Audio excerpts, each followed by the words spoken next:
मैंने एक बार एक इलेक्शन कमीशन के ऑफिसर से पूछा, ये बताओ ये कैसे डिसाइड करते हो कि ये बूथ सेंसिटिव है, ये बूथ हाई सेंसिटिव है? बोले अगर नाम नहीं बताओ बता दो। उन्होंने कहा बिल्कुल किसी से नहीं बताऊंगा, तुम्हारी बात बताऊंगा, तुम्हारा नाम नहीं बताऊंगा। बोला जहां 70% हिंदू हो जाते हैं वो सेंसिटिव बूथ हो जाता है, जहां 50% हिंदू हो जाते हैं वो हाई सेंसिटिव बूथ हो जाता है।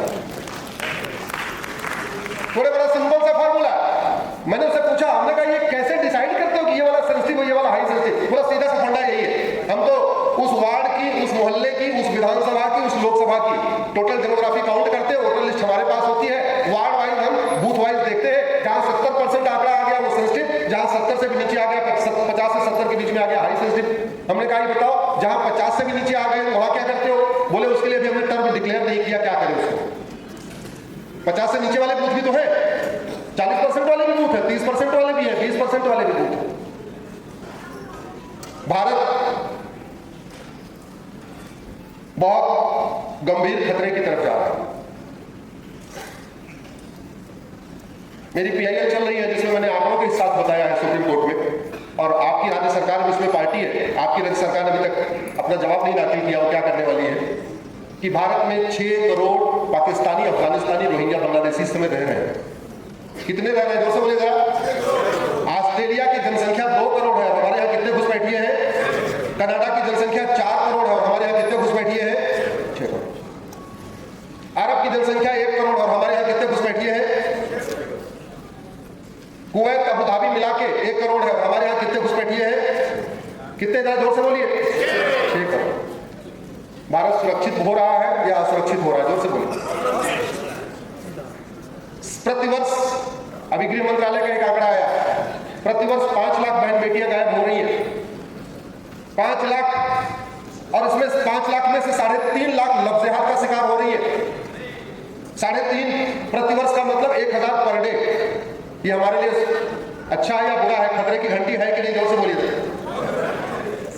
मेरी पीआईएल चल रही है धर्मांतरण के ऊपर, उसमें भी देश की सभी राज्य सरकारें पार्टी है, आपकी राज्य सरकार भी पार्टी है। उसमें मैंने आंकड़ों के साथ बताया है कि प्रतिदिन 1500 हिंदू परिवारों का धर्मांतरण हो रहा है। 1500 परिवार पर डे। एक परिवार में 7 आदमी मान के चलिए तो पर डे कितने हिंदुओं का धर्मांतरण हो रहा है? 10,000। प्रतिदिन 10,000 का मतलब साल में 40 लाख। ये खतरे की घंटी है कि नहीं? धर्मांतरण हमारे लिए बहुत बड़ा खतरा है, घुसपैठ हमारे लिए बहुत बड़ा खतरा है। और भी खतरे, जमीनों पे कब्जा तो चल रहा है, ये भी बहुत बड़ा खतरा है। अवैध निर्माण हमारे लिए बहुत बड़ा खतरा है। पूरी दुनिया में सबसे ज्यादा बच्चे कहां पैदा होते हैं जानते हैं? जोर से बोलिए। भारत में 90,000। मेरी पीआईएल चल रही है, 90,000 बच्चे पर डे पैदा होते हैं, यानी 3.25 करोड़ बच्चे भारत में पैदा होते हैं। आपके यहाँ कितने हो रहे हैं उसका अलग आंकड़ा है, आप चैंपियन है इस मामले में।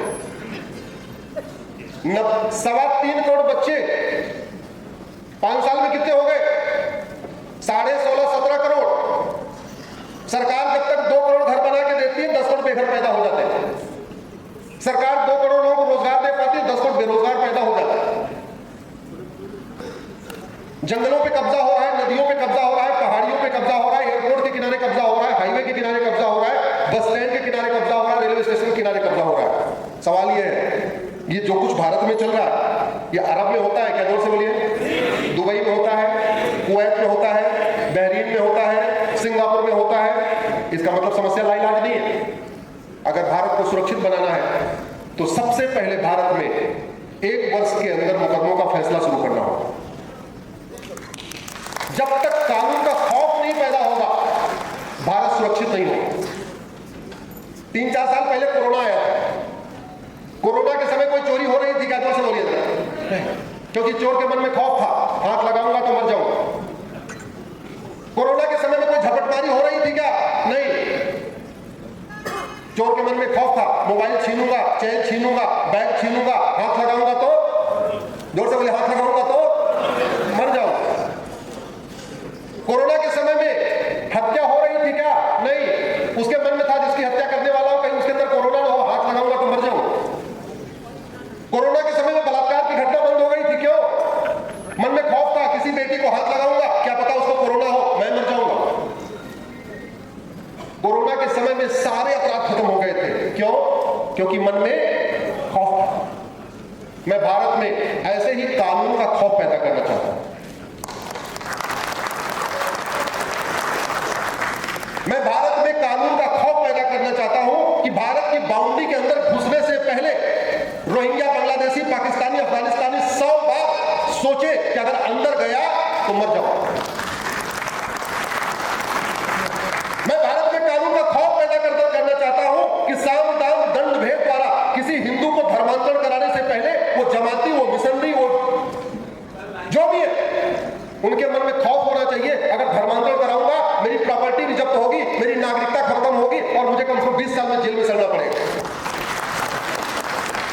मैं भारत में कानून का खौफ पैदा करना चाहता हूं कि किसी को झूठ बोल के, धोखा देके, इंस्टाग्राम पे झूठी आईडी बना के, फेसबुक पे झूठे नाम से अकाउंट बना के किसी बेटी को फंसाने से पहले वो 10 बार सोचे अगर मैंने इस बेटी को फंसाया, धोखा दिया और पकड़ा गया, मैं फांसी पे चढ़ा दिया जाऊंगा और वो भी 6 महीने के। भारत की कोई समस्या लाइलाज नहीं है। भारत की हर समस्या का समाधान है।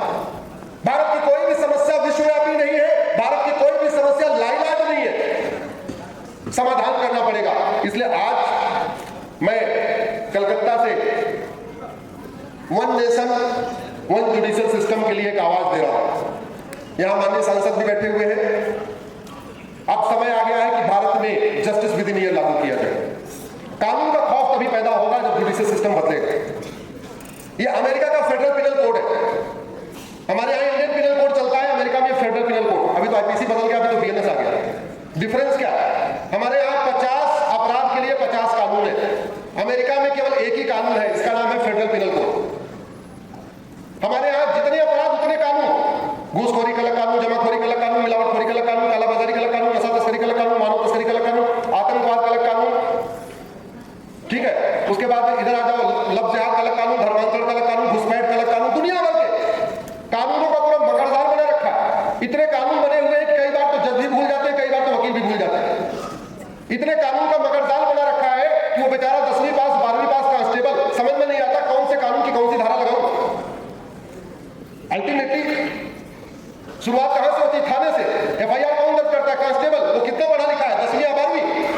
12वीं पास। अगर 12वीं पास कांस्टेबल ठीक से धारा नहीं लगाएगा, ठीक से मुकदमा नहीं दर्ज करेगा तो कानून का खौफ कैसे पैदा होगा? अमेरिका ने क्या किया? जितने कानून थे, करीब 125 अपराध थे, उन 125 अपराधों के लिए एक कानून बना दिया, चैप्टर डाल दिया। एक चैप्टर बैंक फ्रॉड, एक चैप्टर साइबर फ्रॉड, एक चैप्टर घूसखोरी, एक चैप्टर घुसपैठ, एक चैप्टर, जितने भी तरीके के अपराध हैं उनका एक एक बना दिया। जज के लिए भी अच्छा है, एक ही किताब को खोलना है। वकील के लिए भी अच्छा है, एक ही किताब को खोलना है। कांस्टेबल के लिए भी अच्छा है, एफआईआर लिखने के पहले एक ही किताब खोलना है। और एक ही किताब वो बार बार खोलेगा, बार बार इंडेक्स खोलेगा, बार बार इंडेक्स खोलेगा, तो कुछ दिन के बाद उसको याद हो जाएगा कि चैप्टर नंबर ये है, घूसखोरी चैप्टर नंबर 3 है, जमाखोरी चैप्टर नंबर 4 है, घुसपैठ चैप्टर नंबर ये है। आसान हो जाएगा।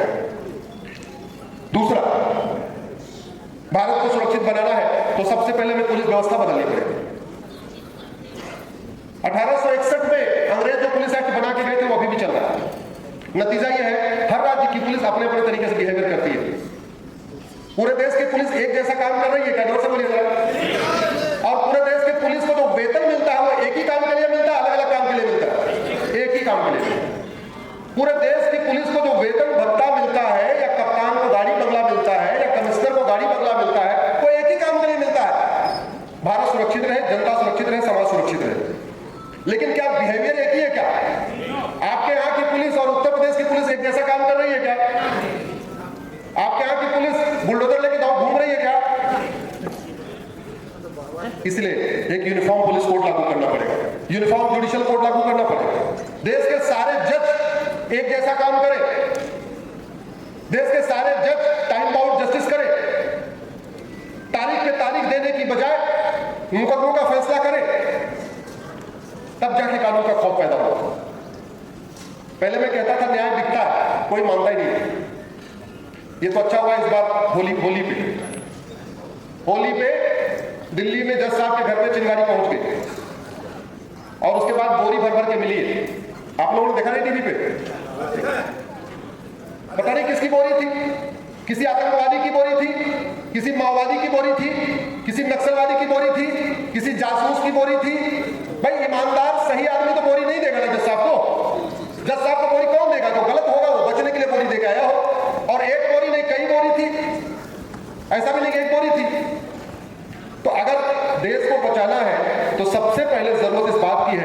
भारत में नियम कानून बदले जाए। और हमारे पूर्वज कहते थे, न रहेगा बांस न बजेगी, जोर से बोलिए, न रहेगा बांस न बजेगी। अलगाववादियों की फंडिंग जानते कैसे होती है? कैश में होती है, बैंक से होती है? जोर से बोलिए, कैश, जोर से बोलिए। माओवादियों की फंडिंग, एक साथ बोलिए, माओवादियों की फंडिंग, नक्सलियों की फंडिंग, जिहादियों की फंडिंग, मिशनरियों की फंडिंग, लब जिहाद की फंडिंग, लैंड जिहाद की फंडिंग, घुसपैठियों की फंडिंग, नशा कारोबार, हवाला कारोबार। भारत को बर्बाद करने के लिए जितने काम होते हैं, कोई भी बिना पैसे के नहीं होता। भारत को बर्बाद करने के लिए जितने भी काम होते हैं, वो सबकी फंडिंग किसमें होती है? अच्छा, बूथ लूटने की जो पैसा आता है वो अकाउंट में आता है, कैश में आता है? वो ठप्पा मारते हैं ना बूथ लूट के, उसके लिए अकाउंट में आता है कि कैश में आता है? चुनावी हिंसा की फंडिंग, बूथ लूटने की फंडिंग। और हमारे पूर्वज क्या कहते थे? न रहेगा बांस, यानी अगर कैश खत्म कर दे तो काम सही हो सकता है कि नहीं? अब आप सोच रहे हो कैश खत्म हो जाएगा तो जीवन कैसे चलेगा? जीवन ऐसे चलेगा कि सरकारी आंकड़े बताते हैं कि भारत में प्रतिदिन 80% लोग प्रतिदिन 100 रुपए से कम खर्च करते हैं। ये सरकार का आंकड़ा है, मिनिस्ट्री ऑफ फाइनेंस का आंकड़ा है, आरबीआई का आंकड़ा है। 80% लोग पर डे 100 रुपए से कम खर्च करते हैं। और जो 20% 100 रुपए से ज्यादा खर्च करते हैं, उनके पास एटीएम, पेटीएम, भीम, UPI, debit card, credit card है। तो 100 रुपए से बड़े नोट की जरूरत है क्या? तो जोर से आवाज दीजिए कि 100 रुपए से बड़ी नोट बंद की जाए। क्या पता आपके आवाज देने के बाद एक दिन शाम को 8 बजे टीवी पे अनाउंसमेंट हो जाए, भाइयों और बहनों, आज के बाद से 100 रुपए की बड़ी नोट बंद हो गई। मैं गारंटी के साथ कहता हूं, करप्शन खत्म हो जाए तो पूरे भारत में केवल 2 ही पॉलिटिकल पार्टी बचेगी, केवल 2। नाम नहीं बताऊंगा कौन कौन सी बचेगी। केवल 2 पॉलिटिकल पार्टियां दिल्ली की बचेगी, केवल 2